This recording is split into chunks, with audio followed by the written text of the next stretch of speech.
I made over $5,000 in 30 days. The wild part? I started with a grand total of $0 in my bank account. Now, this isn't some get-rich-quick fantasy. This was a brutal 30-day challenge I put myself through. It meant hauling boxes in the pouring rain, staring at my laptop until 3 a.m., and having a whole lot of moments where I seriously thought about quitting.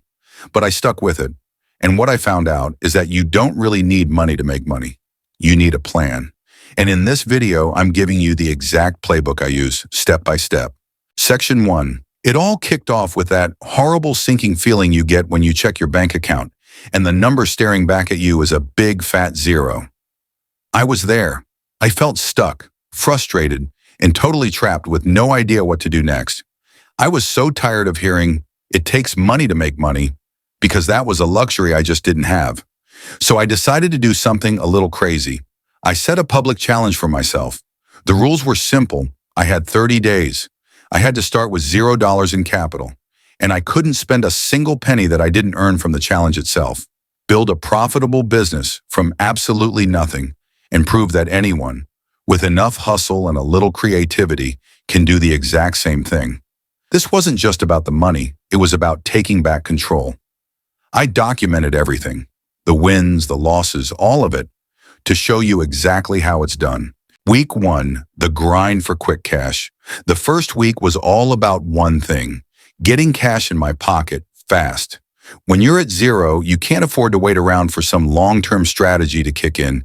You need money now. So I focused on the only two things I really had, my time and a few skills. My first move was hustle number 1, good old-fashioned local errands. I didn't have a fancy website or a marketing budget. I just made a simple post in my local neighborhood Facebook group and on Nextdoor, offering to do pretty much anything people needed done. Grocery delivery, package drop-offs, furniture assembly, you name it. The response was almost instant. People are busy, and they will happily pay for a little convenience. My very first job was picking up groceries for an elderly neighbor. It paid $20. It wasn't glamorous, but it was my first win, and that $20 was the proof I needed that this whole crazy idea could actually work. I pulled in about $400 that first week just by running errands around town. It was exhausting, but it funded the next part of the plan. At the same time, I started hustle number 2, freelancing on Fiverr and Upwork. While the errand gig was bringing in cash, I knew it wasn't going to scale. So I took my skills online. I'm a decent writer, and I know my way around free tools like Canva. I built out profiles on Fiverr and Upwork, offering services like blog post writing and simple social media graphics. Now, to get my first clients, I did something a lot of experts tell you not to do. I set my prices super low. My first writing gig was a measly $10 for a 500-word article. Why? Because when you have 0 reviews, the only thing you can compete on is price. The goal wasn't to get rich on the first job, it was to get a 5-star review. As soon as I got 3 positive reviews, I doubled my prices. Then I doubled them again. That first week, my online freelancing brought in another $350. Week 2, building something real. With a little over $750 in my pocket from week 1, I went into week 2 with a totally new goal. I was tired of constantly hunting for the next gig. I wanted clients who would pay me every single month. This led me straight to hustle number 3, becoming a virtual assistant, VA. One of my freelance writing clients, a small business owner, was completely swamped. I saw my chance. I pitched her a monthly package. For $500 a month, I told her I'd not only write her blog posts, but also manage her email inbox and schedule all her social media. She said yes on the spot. This was a complete game changer. Instead of chasing one-off projects, I now had a predictable source of income. That first VA client gave me the confidence to aim even higher.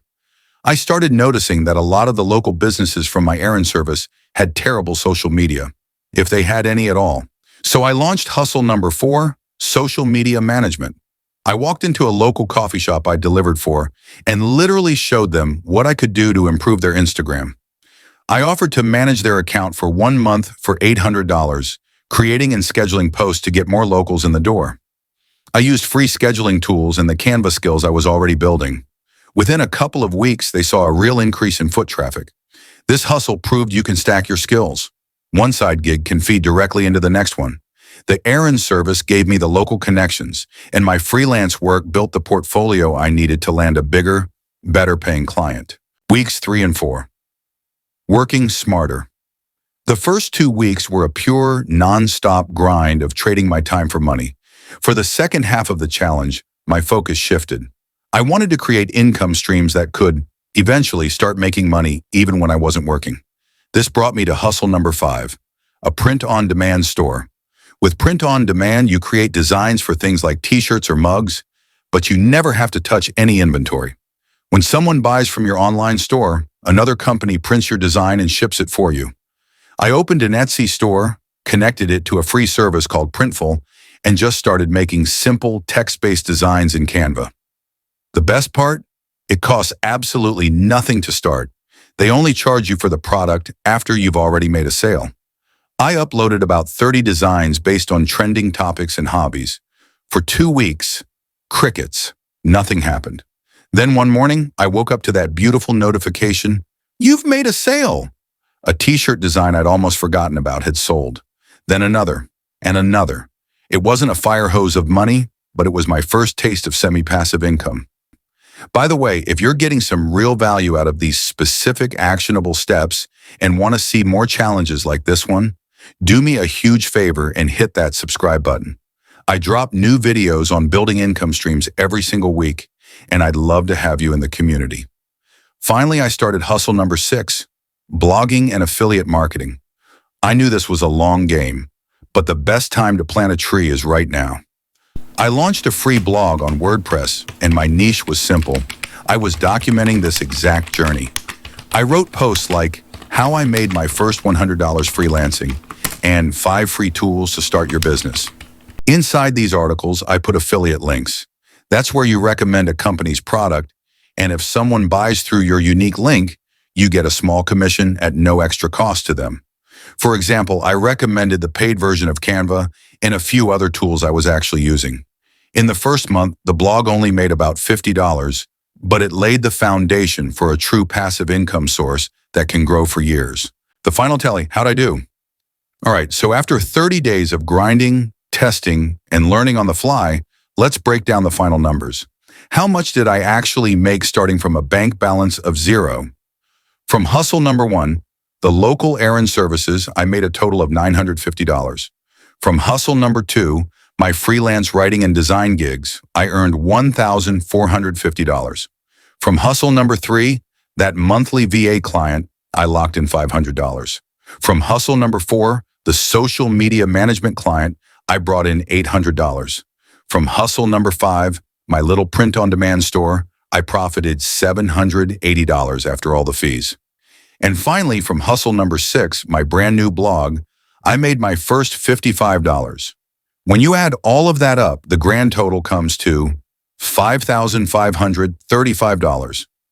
I didn't just meet my goal, I completely shattered my own expectations.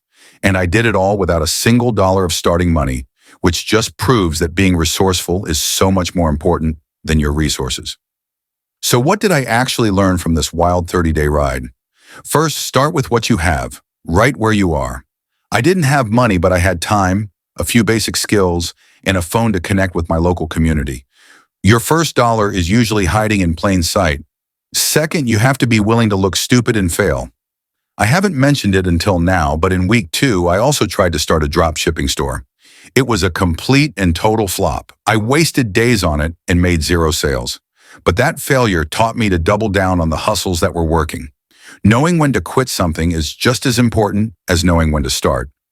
But the most important lesson was this: the only thing stopping you is the start. For months, I told myself I couldn't launch a business because I didn't have the money. That was just an excuse. The real barrier was just getting started. Taking that first step, making that first dollar, creates a snowball of momentum that becomes impossible to stop. If I can go from a completely empty bank account to over $5,000 in a single month, then you absolutely have the power to change your own financial situation. You just have to begin. If this video gave you even a tiny spark of inspiration or a practical idea you can use, Please subscribe and turn on notifications so you don't miss what's coming next. And if you want to learn more about freelancing, check out this video right here where I do a deep dive on how to land your very first client. Thanks for watching. Now go get started.